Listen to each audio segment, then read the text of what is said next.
This is the Your Kick-Ass Life podcast, episode number 67, with guest Dr. Amy Johnson. All links and resources you hear in this podcast can be found by going to yourkickasslife.com/67. This is the Your Kick-Ass Life podcast with Andrea Owen, a no BS guide to self-help and badassery. Because ladies, let's face it, life's too short for it to not kick ass. And here's your host, the girl who serves it up straight with a side of crazy, Andrea Owen. Hey there, ass kickers. Very excited, as always, to bring you today's guest. Let me read to you a little bit about Dr. Amy Johnson. She is a social psychologist and coach who helps people see the default, always there mental health and clarity that resides within all people at all times. Amy is the author of 3 books, including Being Human and the upcoming The Little Book of Big Change, the No Willpower Approach to Breaking Any Habit, which will be published by New Harbinger in January 2016. She has been a regular expert on the Steve Harvey Show and is often published in Wall Street Journal, Self Magazine, and Oprah.com. So without further ado, here is Amy. Welcome, everybody, to another episode of the Your Kick-Ass Life podcast, episode number 67 with Dr. Amy Johnson. I'm so happy to have you here. Hello. Hi, thank you for having me. I'm excited to be here. Yay. We're going to talk about all things brain stuff. That's my very professional way of talking about what you do. But, it's very professional. I know, right? In fact, the way I say that, I know you do a lot of different things, and I want to jump right in. And because I was researching, I spent a ton of time on your website reading different blog posts, and you've been writing for a long time. And on your homepage, though, there was one thing that struck me, and this is where I want to start. So I'm quoting your homepage. You say, "When you understand the incredibly simple way your mind works, life begins to change in remarkably wonderful ways." So can we just start with that? I know it's a really broad question. Yeah, sure. It is, it's broad, but it's awesome. I mean, it is everything, and it is so simple, and and it points to a lot of things. So essentially, kind of what I do when what I write about, what I love to talk about and help people kind of understand is how our mind works. Not just, and not really so much in terms of like the physical aspect of our mind. Yes, it's super helpful to understand that's our brain, right? Like, it's helpful to understand how our brain works. It does amazing things for people, like, to understand that. Mm-hmm. But I think of this so much bigger. So it's more like understanding how our mind works, how our human experience is created from a spiritual, more of a spiritual perspective, because that comes first. Like, there's something before all this physical stuff that we see. There's something that comes before our brain. It's what powers our brain. Like, we don't have to wake up in the morning and turn our body on and turn our brain on. It's on. It's being powered all the time by something that, because we can't see it physically, we tend to kind of ignore it. Or some people do. You Or just take it for granted, at least. Yeah. So it's like, and it's so easy to get caught up in looking at what we can see and what we experience. And what I see really, really change people's lives, to put it lightly, is looking at where that experience comes from. So, for example, pretty much all of the 400 plus, fields of psychology out there, they look at one or a combination of 3 things. They either look at how we think, or our specific thoughts. They look at, that's all the cognitive behavioral stuff, and, just how do we think, and changing your thoughts and all of that. Or they look at our emotional life, our emotions, our moods, and our feelings. Or they look at our behaviors. There's a lot that's focused on, what do you do? What are we going to change? Very behavioral, or some combination of those 3.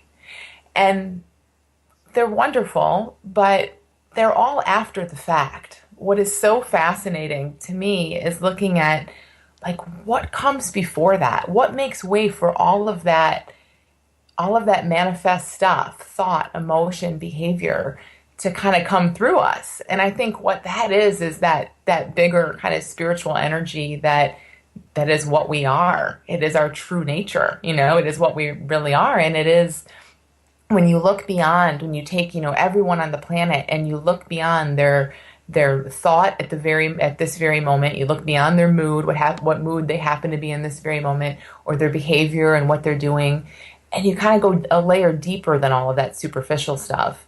We're all the same. Mm-hmm. We all operate by the same principles. We all have that. We basically love, I believe, we have that same core, and that same innate health and wellness and potential and possibility is in every single one of us. And that is who we are. And then on top of that, we have a bunch of weather, which is like what you happen to be doing and, what you did yesterday and how you feel.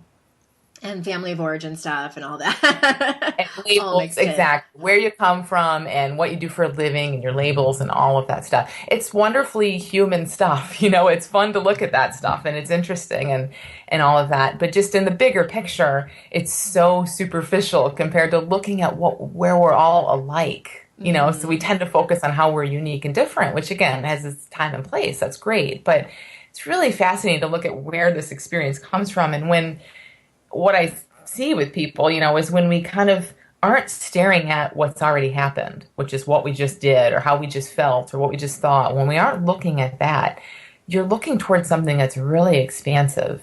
It's this open field where all of this experience is coming from, and kind of asking questions about that. Like, what is that? And, what is this really before it shows up in my human experience? It's a whole different ballgame. That is... I've never had anyone put it like that, and I totally get what you're saying. And I love the way you say it, because it's so simple, but yet so incredibly profound with a capital P. Like, really? Yeah. Yes, it's both. It's very simple and very profound. Yeah. Yeah. Well, it's fascinating too. So, what have you found has been? And I know you probably can't put this into like one simple answer, but like give us an example of even like maybe the first exercise that you would run through with somebody, for someone who feels disconnected from, I'm just going to call it source. I don't know what you actually name it. How do you get them to try to tap into that? Yeah. So I don't do any exercises. I don't do any tools or techniques or anything. It's a conversation, and again, I know that sounds really simple. I was waiting for you to be like, I have this magic pill. It's an elixir. No, that would be nice, but no pills. No, it's just a conversation where, I'm looking to see what they believe about how life works, and what they're seeing. Because if someone's suffering, any of us, myself included, anyone, like when we're suffering, there's something we're just not seeing accurately.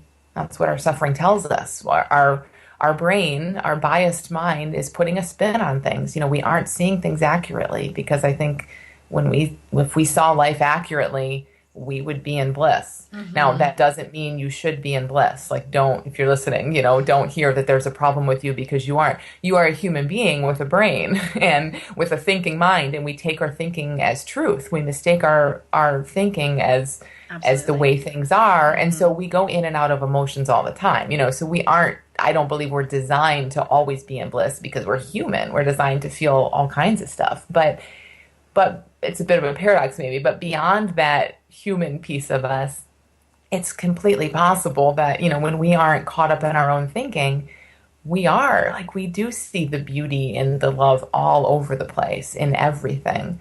So when I work with people, it is just kind of a conversation where we're kind of looking at, how do you see things? How do you think it works? Does your experience look like you get a book deal, or you get a new boyfriend, or you lose 5 pounds and that's what makes you happy?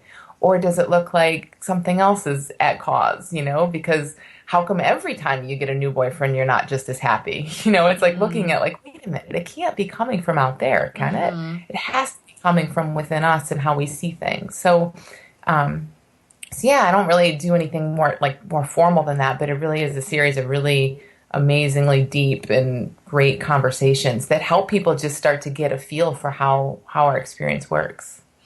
That's fascinating. So it sounds to me a little bit like, and maybe point out where I'm wrong if I am, it's that you help people.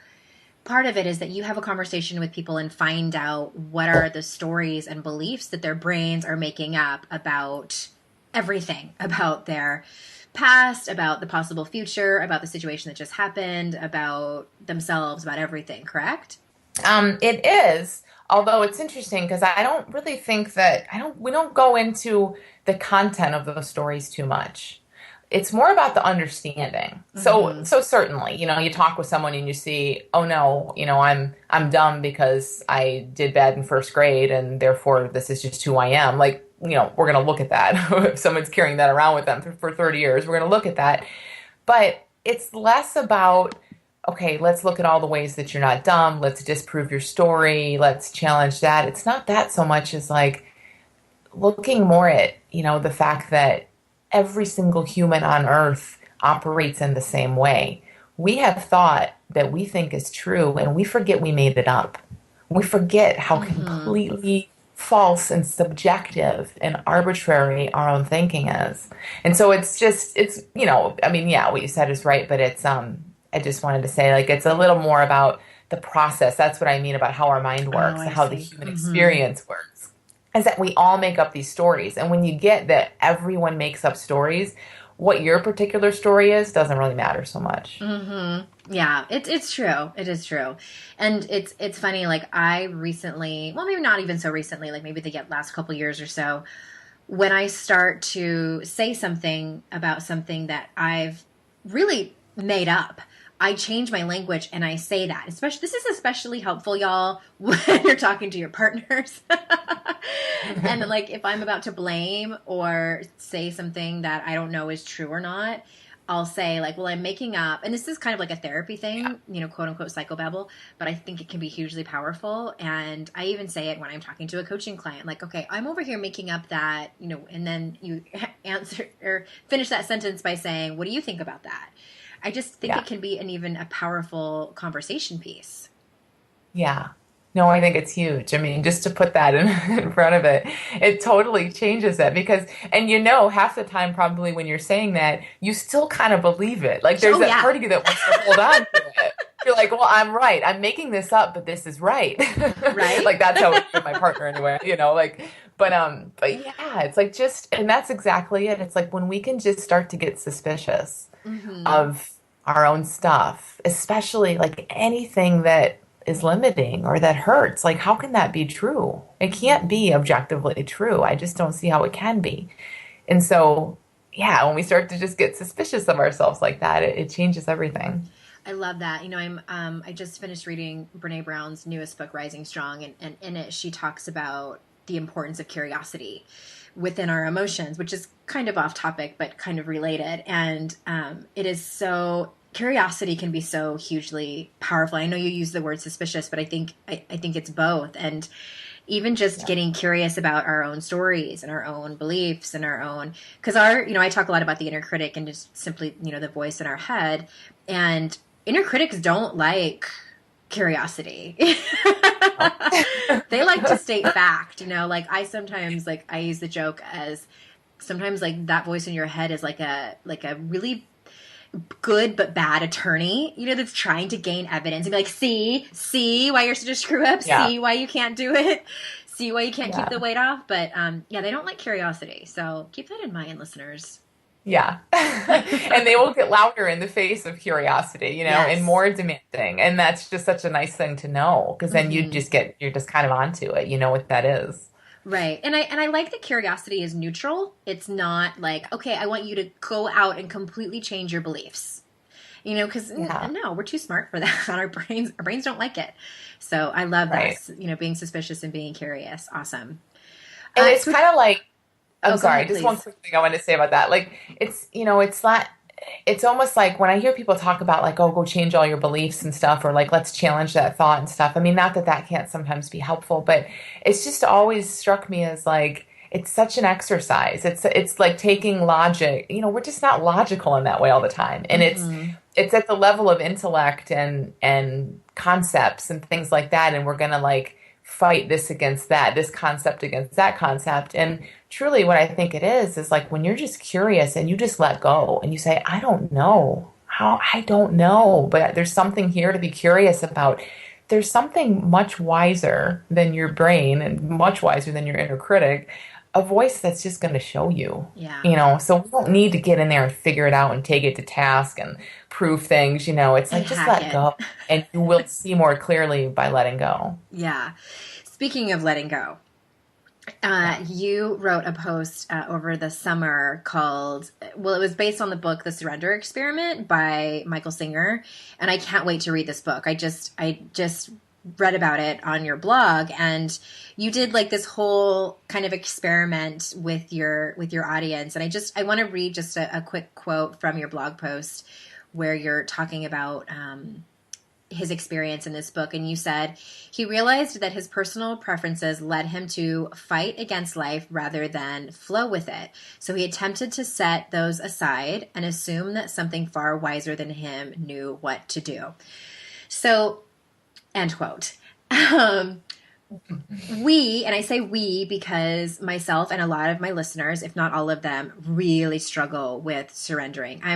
I am getting a tattoo by the end of this year on my arm that says the word surrender because it's one of those things I need constant reminders about. Can you, and I don't even have, forgive me, I don't have a specific question for this because there's like so many. I just want you to regurgitate everything that you know in 10 minutes. About this book and all of its wisdom and all of your wisdom. The floor is yours, Dr. Amy. Okay. I taught a course over the summer on this. And so I had a group of people. I read the book first on a trip. Okay, let me first tell you this story. This is crazy. So I was off to a retreat. I very rarely have two little kids, 3 and 5, and one of my beliefs that I know is I know to be curious about, but yet it still feels very true is that I should not be leaving my children. So I leave them. I leave them very rarely in very capable hands of their father, but it's still a very it's very dramatic. So anyway, so I left on this trip. I'm feeling all this stuff. I was going to an island off the coast of Vancouver. I had like 3 flights and a ferry to meet up with my friends that I was doing this retreat with. And I missed one of my flights. Not my fault, but like customs took forever and whatever. So everything's kind of like around me, it's like not the end of the world, but like in my little world, that moment, everything's kind of not going right and falling apart. And so in this layover that I had, and on all these flights, I'm reading this book and it's Michael Singer's story of his life. And essentially, you just kind of said it well with that quote. What he basically saw is that every time he feels suffering, discomfort, disappointment, it comes from his own preferences. It comes from him putting his preferences and his opinions about how things should go, which again are nothing but that chatter of our mind. There's nothing that says I should have made my flight or that someone shouldn't be sick or that we make that up as human beings. We say what we think should be and how things should go, and we forget we made it up and we hold on to it like it's a truth of the universe. And so he saw that every single time he hurts, it's because he's holding on to some preference or opinion that he had, and he's fighting against what life is giving him. And it was just such a huge experience for me in the middle of all these things, to going on, to say, oh, maybe I'm supposed to miss this flight. Maybe I'm supposed to like feel like a horrible mother right now. Like maybe all of these, this is what life's giving me. So it's either I'm smarter than the universe, which has been spinning planets and turning, cells into babies and doing all this stuff for however long. Or maybe the universe is smarter. And I just had to go with, let's just assume the universe is wiser, and maybe there's something in this. And I had the best time missing my flights and having to pay for a hotel room that I didn't think I was going to have to pay for and doing all this stuff, And so anyway, it's an amazing book if you read it about his life. just incredible chain of events where it's just him letting go as best he can over and over, letting go of his own personal preference and saying yes to what's falling in his lap and just how things unfolded. And so I thought it would be so great to lead some people through this. So I had just, I sent the book to everyone that was in the class and they all read it before. And we had 4 meetings where we just talked about it. And we talked about how it was showing up in people's lives. And some of the stories from that, people are just in big and little ways, just letting go. And the little ways are sometimes harder than the big ways. It's like surrendering to traffic, to being late to your dentist appointment, to things like that, honestly, are sometimes just as hard or harder for us than something big. But there's just so much to see in doing that. And yeah, it was really awesome experience. That's amazing. And I'm like, when are you teaching that again so I can take it?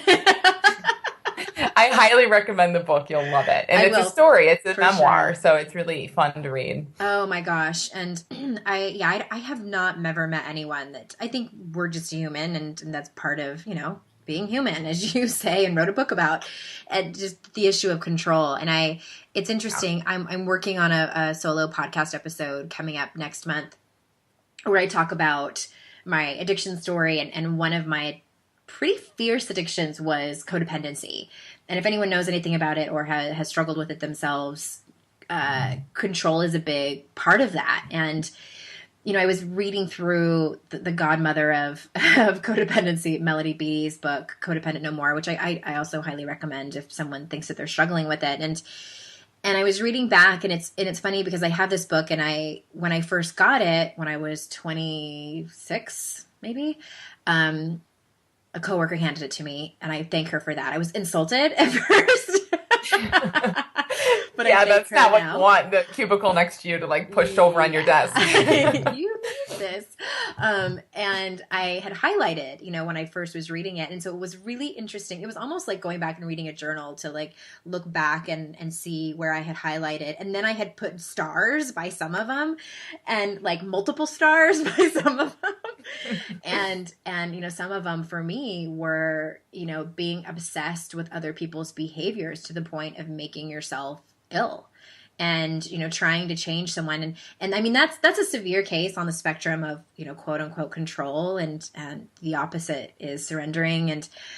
But I feel like it's kind of one of those behaviors that, I don't know, maybe you might disagree, but I feel like people don't really talk about that all that much. And I think it's kind of rampant in our culture, especially of, very high achieving women who get a lot of shit done. And what if we just the freedom for me, it's for instance, I love, the example of your plane missing your flight. And I've been on several flights where you're sitting on the runway, in the plane, and then the pilot comes on and they're like, sorry, folks, either you have to get off the plane or it's going to be a delay, and people are squirming in their seats and grumbling and pissed off. And it's that's one of the things now where I can just be oh, well, what am I supposed to do? I can't get off the plane and fix it. I can't go in direct plane traffic to try to get us out sooner. Yeah. There's nothing I can do. And that has been tough, because I used to be one of those people bitching to the flight attendant. But I tell you what, there's so much freedom in surrendering. It's I don't use this word lightly, but if you can practice it, it is a miracle. Yeah, it really is. And it's almost it's yeah, what are you going to do? And even better, what if this is supposed to happen? Right. And I don't know about all that either. I don't know that things are all I just don't even know. But I don't know how I even feel about it, what my opinion is about it, but it kind of doesn't matter. But it's it's possible. What if, things, even if we look and we say, well, I don't see how that was a good thing. It doesn't matter. That's just, again, us in our heads wanting to see how it was a good thing. Well, we're human beings. We don't see everything. We don't always have that bigger perspective. But to just even consider the fact that things are kind of unfolding perfectly and that we're not going to see that much of the time is just so freeing. Yeah. Yeah. And I spent not too long ago a week at Soul Camp over in the Poconos Mountains, and one of the kind of slogans that they lived by during that week is everything is perfect.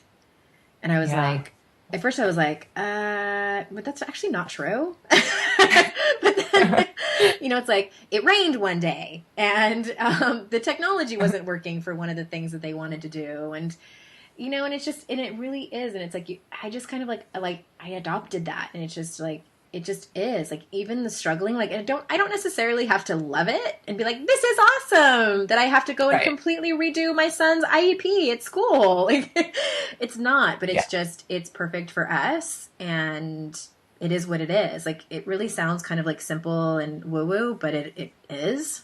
I mean, yeah. It just makes things so much easier. It does.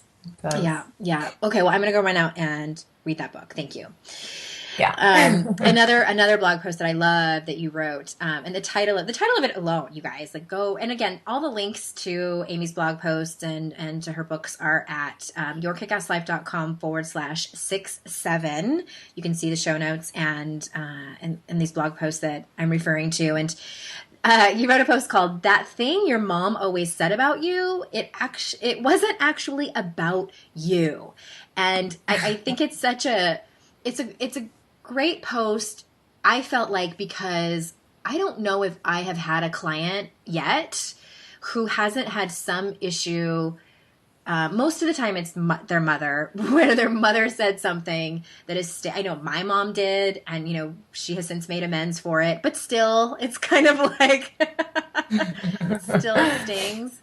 And I know this sort of goes back to family of origin, which I think is, it's important for everyone. So can we talk a little bit about family of origin and how it can affect us decades later?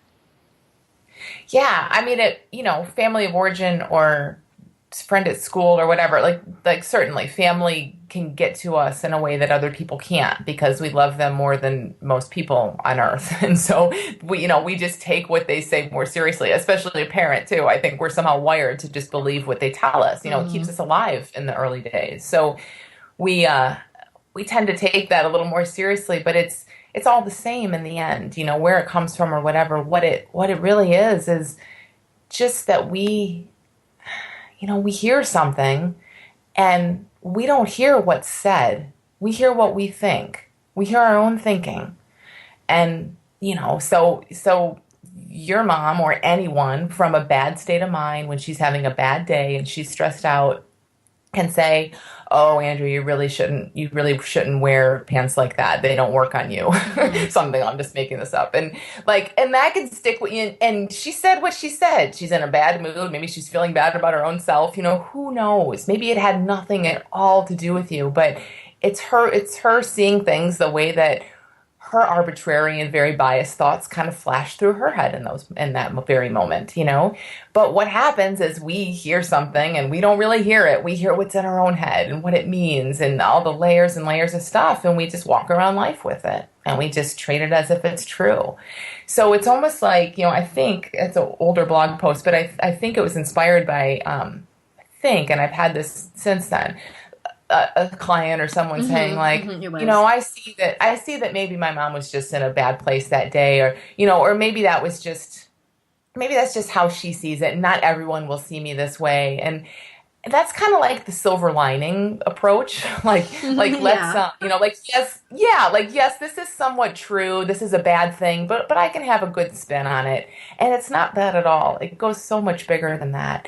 It's that everything we all think is so biased and arbitrary. It's biased by our own state of mind in the very moment. How many things do you all think and opinions do you form, let's say, and the next day from a different mood, a different state of mind, you see things totally differently.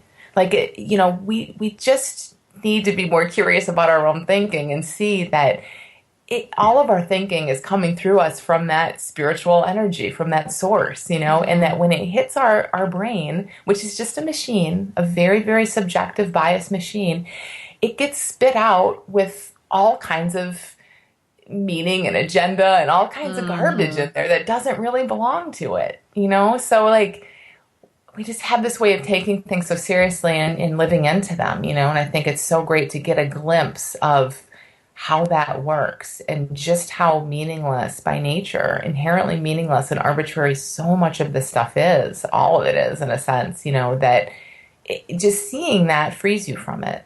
Yeah, that's a really, really big thing, and I think that what it made me think of is, and I can tell this story because my mom and I have processed it, and it's done, and I have forgiven her, and she has since apologized. But my mom was not a shaming person at all, but she said this one thing to me when I was little. I was probably my own children's age. My kids are 6 and 8 now, and my mom, and she would never have said this if I was crying over something I quote unquote worthy of crying over, which is probably a whole nother podcast episode.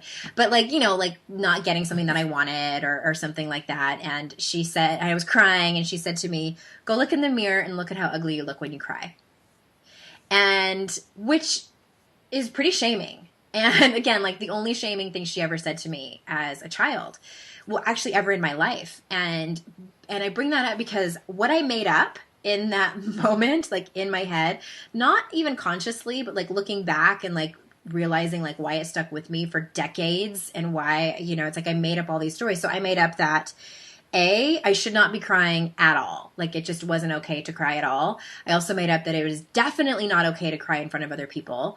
I also made up all kinds of things about my appearance. That like, are we not allowed to like make quote unquote bad faces? So it's so interesting to look back and kind of connect the dots and go like, oh, that's why I got all fucked up in the head about that. And so for me, it's like a lot easier to go back and talk to her about it. Number one, which is never an easy conversation, and ask what was going on and to forgive her for it and to look at my own parenting, like all these kind of more healthy ways of doing it. But I make up that people hold on to those kinds of things and never take a closer look at it and try to connect the dots around it. Yeah. It's so fascinating because as you're saying that, it's almost like it just made me think like, what if in that moment, rather than making up what you made up, I don't know, like something, your dog ran through the room and like caught your attention and you sort of heard that, but you didn't really hear it. So you didn't make that stuff up. Mm-hmm. She would have said the same thing she said, and your life from that point forward would have been different. Mm-hmm. Mm-hmm. Yeah. Simply because you wouldn't have made up the same stuff, It is so arbitrary, it just, I don't know, it just blows my mind. Like if you been in a different, and again, this isn't about like, she should have said it, she shouldn't have said it, or that there's anything wrong with what you made up. You made up what a kid would make up maybe. But again, maybe from a different state of mind or your focus being somewhere else or, you being a little less hungry or whatever could have been different, you would have made up something else because that's truly how our minds work. Mm-hmm. It's not like you globbed onto what she said because what she said really meant something. It's like we're just constantly beyond our awareness before, we're not doing this on purpose, unconsciously, just kind of attaching meaning to things and seeing things in a very biased way. Yeah. I mean, she was pretty horrified. She doesn't actually even remember saying it. I'm pretty sure it only happened one time, one sentence. And, I mean, she was horrified when I told her that I remember her saying that. And maybe she kind of remembers, but hoped that I didn't remember, and like, oh no, I can't believe I just did that to my child. Back up. But yeah, it was good to be able to know, just to realize what I had made up based on that one sentence. And, I had a choice there. I could have just like continued to blame her, like for all of my issues. That doesn't get me anywhere. Yeah. Not at all. Yeah. But okay, I'm going to move on, and I have one more question because in your new book that you have coming out the very, very beginning of January, new everybody, January, yay! And I believe, and correct me if I'm wrong, I believe it's called The Little Book of Big Change. Yes. Okay. So you talk about, I can't wait to read it because you talk about things that you've done to break habits in your own life, and one of the things that you say is that it's not willpower. So can you give us a sneak peek into the new book a little bit? Yeah, it's really, so the subtitle is, I keep forgetting, but it's the no willpower approach to breaking any habit or something like that. So it really is, like I said in the beginning, like we talked about in the beginning, so many of these approaches to changing whatever it is you want to change about your life is about looking at, okay, change your thinking, change how you feel, change what you do. Let's look at what's already formed out in the physical world, what's already manifest in what we're doing, and try to change it. And for myself personally, and just from what I've seen with people in the last few years doing this, it's so much more powerful and easier and just deeper and more long lasting to go before that and look at the source of our experience. So I think in many cases, it's not that willpower and discipline aren't effective. Sometimes they are, but we all know we've all tried to white knuckle our way through things and tried to change habits or form new habits or whatever it is, by discipline alone. And it's hard. And even if you do it, it's almost like you're kind of forcing yourself until the momentum picks up. And sometimes the momentum doesn't pick up. So it's like almost just feels a little surfacey and like not quite as deep as it can be. And I think the flip side of that is changing by insight. So when we see that what we're doing and what we're thinking, just because we see a new picture of it, we have a sea change around it, and we see a new truth of it, we don't take it so seriously. We don't act on every thought and every craving and every urge that floats through our minds because we see something about that. And we see this is just how experience shows up. This is how my lower brain is kind of conditioned. If you smoke, if you smoke regularly, you're going to have cravings for a cigarette. That's just how the brain works. That's how it works. But what we do is when those cravings hit, we kind of resist them and we get into thinking and we think they're personal or we do all of this stuff. And the more that we can start to just see something like that as like, okay, this is what my brain is giving me in this moment and it's temporary, as all human experience is, and it's inherently meaningless, as all human experience is, and it fades, it goes away, then it's almost like you're watching your experience, similar to how you might watch clouds, float through the sky or the weather pass, but you're in there and you're habit free, you're healthy, like we all are by nature. So we're kind of more connected with us, the real us in there, and you're letting all this storm kind of come and go by, but by insight, having like an insight into that, I've seen people, just myself included, walk away from habits instantly. I can't wait to read it. I write a lot about my own habit. One of them, I've had many, but I had a binge eating habit for a long time. I mean, and I call it a habit just because I don't like the traditional psychology language, but it was certainly, diagnosed by many people as a full-on disorder, and had all of that kind of stuff that comes along with that. It was a big thing, and it really, really affected my life in huge ways for almost 10 years. For the better part of 10 years, and I don't know, it was a perfect storm of like some of these spiritual principles that we're talking about, and also learning some of the brain science behind what's happening, that I saw something. I mean, I truly just had a deep insight, and it was just done. It was done like that. And I had done everything. I had done and I have a lot of discipline and a lot of willpower. And I saw over the 8 or 9 years that I had this habit that the more I pushed and used my discipline and willpower, it would work for a short amount of time, and then it would rebound. I would have the worst rebound you could imagine, and it would never help long term. But once I just saw what I saw, I think, in a nutshell, and I don't really know exactly, what it is, because we can't always put words around these things, but it was like when I would have this urge that made me think I needed to go out and buy massive quantities of food, I had conditioned my brain to do that. It was just my brain doing what it was taught to do. Mm-hmm. Didn't mean anything. It didn't mean I had to. It didn't mean that would actually make me feel better. I mean, it would for a minute, but there was none of the stuff I had around. It didn't mean I had emotional issues I had to process. It didn't mean any of that garbage. It was my brain doing what it was taught to do, and it would fade. It would pass.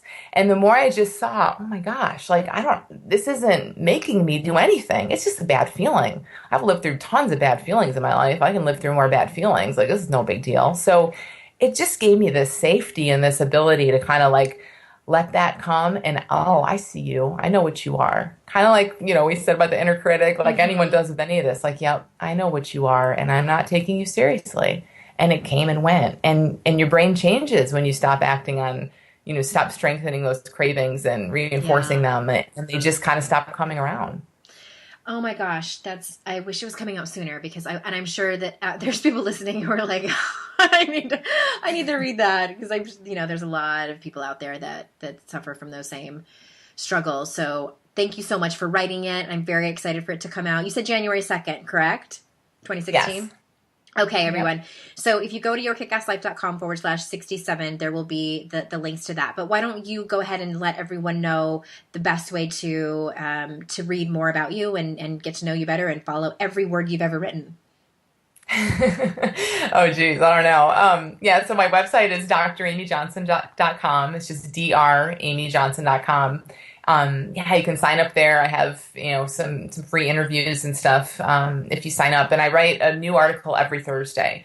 So there's always a newsletter that comes out every Thursday with something brand new. I'd love to write, and I do it a lot. I have a workshop coming up, in Ann Arbor, Michigan in late October. That's kind of centered around the book that I just talked about. And so if you just want to learn more about this, or you need help with a habit or addiction or something more specific, that's a great thing to come to. And there's all kinds of stuff on the site. So you'll find everything there. Thank you so much. And again, we will link to everything there for Dr. Amy. And thank you so much for the work you do in the world and for being here today. And with that, everyone, thank you for being here. And I will see you all out in cyberspace. Bye-bye.